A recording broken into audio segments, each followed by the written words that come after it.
కవిత ఎవరిని మీరు అనుకుంటున్నారు కామెంట్ చేయండి. అట్ ది సేమ్ టైం ఒకసారి కవిత నిన్న శంషాబాద్ ఎయిర్పోర్ట్ నుంచి మీడియా సమావేశం ఏర్పాటు చేసి ఏం మాట్లాడారో చూద్దాం. కేసీఆర్ గారు దేవుడు, కేసీఆర్ గారు దేవుడు. కానీ కేసీఆర్ గారి చుట్టూ కొన్ని దయ్యాలు ఉన్నాయి. వాళ్ళ వల్ల చాలా నష్టం జరుగుతున్నది.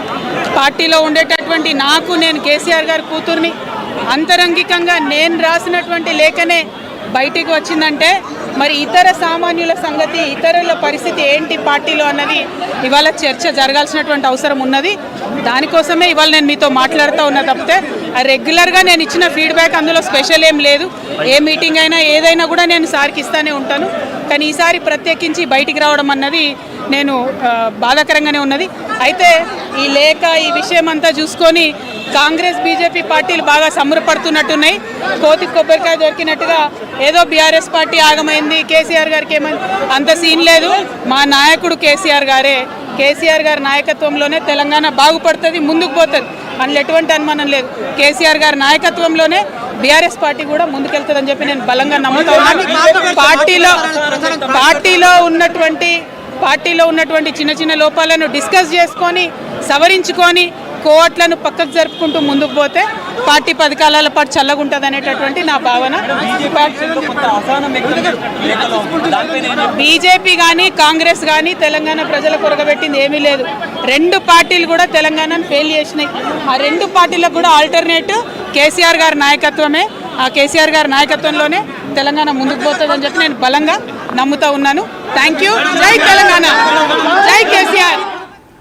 రైట్, ఇది నిన్న శంషాబాద్ ఎయిర్పోర్ట్లో దిగగానే కవిత మాట్లాడిన మాటలు. పార్టీలో కోవట్లున్నారు. 4 కాలాల పాటుగా పార్టీ సస్యశ్యామలంగా ఉండాలంటే ఒక్కసారి పార్టీలో ఉన్నటువంటి ఆ సిచ్యువేషన్ని రివైవ్ చేసుకోవాలి, దాంట్లో ఉన్నటువంటి కోవట్లని ఏరిపారాలని చెప్తున్నారు. సో మీ నుంచి నేను చాలా క్లియర్గా అడిగాను, బీఆర్ఎస్ పార్టీకి కొత్త బాస్ ఎవరైతే బాగుంటుందని అంటే హరీష్ రావు, కేటీఆర్, కవిత.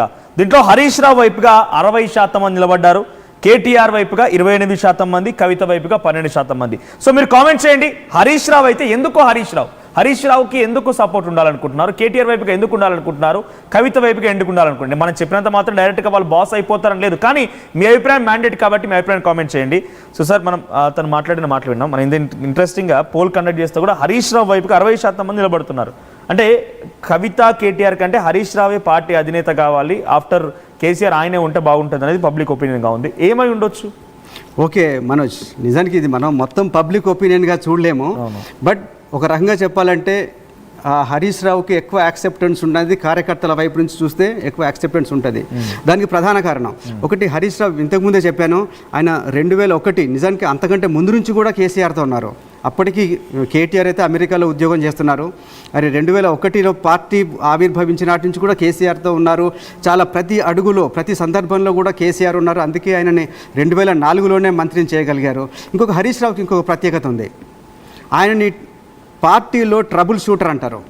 పార్టీలో ఎక్కడ ఏ సమస్య ఉన్నా, ఎక్కడ అసంతృప్తి ఉండొచ్చు, ఎక్కడ ఏదన్నా ఒక ఎలక్షన్ రావచ్చు. లైక్ ఎగ్జాంపుల్, దుబ్బాకలో బై ఎలక్షన్ వచ్చింది. అలాగే ఈటెల రాజేందర్ని ఎప్పుడైతే పార్టీ నుంచి బయటకు పంపించారో, ఆయన రాజీనామా చేశాడో, ఆ తర్వాత అక్కడ హుజురాబాద్లో కూడా బై ఎలక్షన్ వచ్చింది. ఇలాగా ఎక్కడన్నా ఒక ప్రెస్టీజియస్ ఎలక్షన్ వచ్చింది, లేదా ఒక భారీ సంఖ్యలో ఒక భారీ ఎత్తున ఒక సభ ఏర్పాటు చేయాలి, లేదా ఇంకా పార్టీలో ఎలాంటి ఒక క్రైసిస్ వచ్చినా కూడా హరీష్ రావుని మాత్రమే పంపించేవాళ్ళు కేసీఆర్. అది మనం చాలా సందర్భాల్లో చూసాం. అలాంటి వ్యక్తి అంటే ముఖ్యంగా ఆయన గ్రామీణ ప్రాంతం నుంచి వచ్చిన వ్యక్తి. అంటే ఆయనకు పెద్ద ఇంగ్లీష్లో మాట్లాడడం రాదు, చాలా ప్రజల భాషలో మాట్లాడతాడు, ప్రజలకు అందుబాటులో ఉంటాడు. అలాగే ఈ ట్రబుల్ షూటర్ అనే పేరు ఆయనకు బాగా కలిసి వచ్చింది. అయితే మన కేటీఆర్ ప్రజల మధ్యలో ఉండరని చెప్పడం లేదు.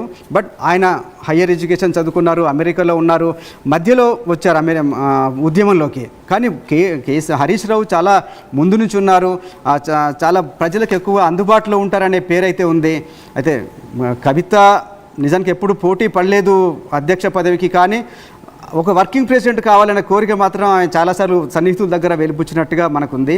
అయితే కేటీఆర్ ఆయన ఇంగ్లీష్లో అనర్గళంగా మాట్లాడతారు, హిందీలో మాట్లాడతారు, ఒక మంచి అమెరికా యాక్సెంట్లో కూడా మాట్లాడగలుగుతారు.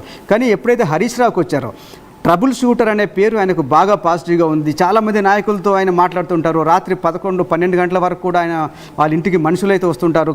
అంటే ఏ అవసరం కోసం వచ్చినా అందుబాటులో ఉంటారనే పేరైతే ఉంది హరీష్ రావుకి. రైట్. అంటే సార్ ఇక్కడ కేటీఆర్, కవిత, హరీష్ రావు ఈ డిస్కషన్స్లో మనం ఒక విషయం ఇంట్రెస్టింగ్, అంటే మీ నుంచి డెఫినెట్గా ఆన్సర్ రావాల్సిందే.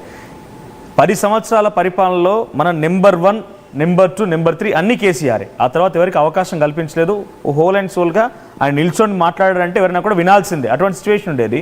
ప్రతిపక్షంలోకి వచ్చిన వెంటనే ఆయన సైలెంట్ అయిపోయారు. కొన్ని రోజుల పాటు అనారోగ్య సమస్యలతో లోపల ఉండిపోయారు. తర్వాత హనీమూన్ పీరియడ్ అని కాంగ్రెస్ పార్టీకి అవకాశం ఇచ్చానని చెప్పారు.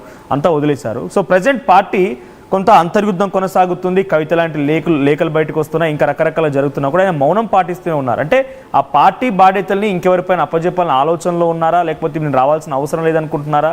అంటే పార్టీని ఎవరి చేతిలో పెట్టి బాగుంటుందని ఆలోచన ఆయన ఉండొచ్చు బహుశా. అంటే ఈ విషయంలో పెద్దగా డౌట్ అయితే అవసరం లేదు. ఒక బీఆర్ఎస్ అని కాదు, ఒక కేసీఆర్ విషయంలోనే కాదు, ఎక్కడైనా కూడా ఏ ప్రాంతీయ పార్టీ అయినా కూడా సహజంగా అది తన వారసులకు మాత్రమే అందుతుంది. ఆ పార్టీ బాధ్యతలు, పార్టీ యొక్క పెత్తనం కానీ, అధ్యక్ష పదవి కానీ సహజంగా వాళ్ళ కుటుంబానికే వెళ్తుంది. ముఖ్యంగా వాళ్ళ ఇంట్లో ఉన్న వారసులకు మాత్రమే వెళ్తుంది అనేది ఇందులో డౌట్ ఏం లేదు.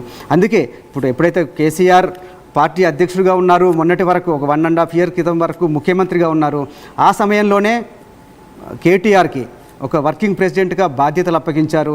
ఒకానొక టైంలో దాదాపు ఎలక్షన్కి దగ్గర పడుతున్న టైంలో కేటీఆర్ని ముఖ్యమంత్రి కూడా చేస్తారు తన వారసుడిగా చేసిన తర్వాత. ఎందుకంటే ఆ తర్వాత గెలుస్తామో లేదో, ఆ తర్వాత పరిస్థితి ఎట్లా ఉంటాయో తెలియదు. కానీ కేటీఆర్ను ముఖ్యమంత్రి చేస్తారనే చర్చ నడిచింది. చాలాసార్లు వాళ్ళని కేసీఆర్ని అడగటం జరిగింది, కేటీఆర్ని కూడా అడిగారు. కానీ ఇప్పటికీ వర్కింగ్ ప్రెసిడెంట్గా కేటీఆర్ ఒక్కలే ఉన్నారు.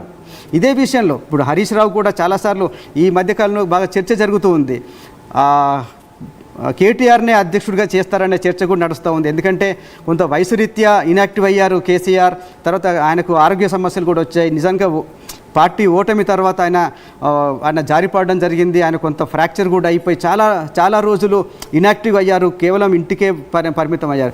ఈ సందర్భంలో నిజానికి మీరు ఒక విషయం గుర్తించాలి. కేసీఆర్ ముఖ్యమంత్రిగా ఉన్నప్పుడు కూడా తన ప్రతినిధిగా చాలా సమావేశాలకు, ఈవెన్ ఢిల్లీకి కావచ్చు లేదా ఇతర సమావేశాలకు లేదా ఫారిన్ డెలిగేట్స్ వచ్చినప్పుడు కూడా కేటీఆర్నే పంపిస్తుండేవాళ్ళు. అట్లా తన వారసుడిగా కేటీఆర్ను ప్రమోట్ చేస్తూ వస్తున్నారు. కాబట్టి ఇందులో డౌట్ అయితే లేదు. మీరు పబ్లిక్ ఏమనుకున్నా, పోల్లో ఏదొచ్చినా కూడా కేటీఆర్ మాత్రమే కేసీఆర్ వారసుడిగా ఉంటారు. నెక్స్ట్ బాధ్యతలు కేటీఆర్కి మాత్రమే ఉంటాయి. కాకపోతే ఇక్కడే కేటీఆర్కు హరీష్ రావు నిజానికి పార్టీ అధ్యక్షుడిగా ఎక్స్పెక్ట్ చేసే అవకాశం లేదు. ఆయనకు కూడా తెలుసు ఒక ప్రాంతీయ పార్టీ స్ట్రక్చర్ ఎలా ఉంటుంది, దాని పనితీరు ఎలా ఉంటుందో తెలుసు. కాకపోతే తనకన్నా వయసులో చిన్నవాడు, రాజకీయాల్లో తనకంటే జూనియరు, అలాంటి వ్యక్తి కింద అతని అధ్యక్షతన, అతని నాయకత్వంలో పనిచేస్తారా లేదా అనేది చాలామందికి వచ్చిన డౌటు. అలాంటి సందర్భంలోనే హరీష్ రావు బయటికి వెళ్ళిపోతారు, బీజేపీలోకి వెళ్ళిపోతారనే చాలా ఆరోపణలు, అలాంటి వాదన అయితే వచ్చింది. కానీ దాన్ని ఎప్పటికప్పుడు హరీష్ రావు ఖండిస్తూనే వస్తున్నారు. నేను కేటీఆర్ నాయకత్వంలో పనిచేయడానికి నేను సిద్ధంగా ఉన్నాను, నాకు ఎలాంటి భేషజాలు లేవు అని చాలా స్పష్టంగా చెప్తూ వస్తున్నారు. కాకపోతే పోటీ ఏదైనా ఉంది అంటే అధ్యక్ష పదవికి ఉంటే కేటీఆర్కు కవితకు మధ్యలో ఉంటుంది. ఎందుకంటే వాళ్ళిద్దరు కూడా కేసీఆర్ పిల్లలు కాబట్టి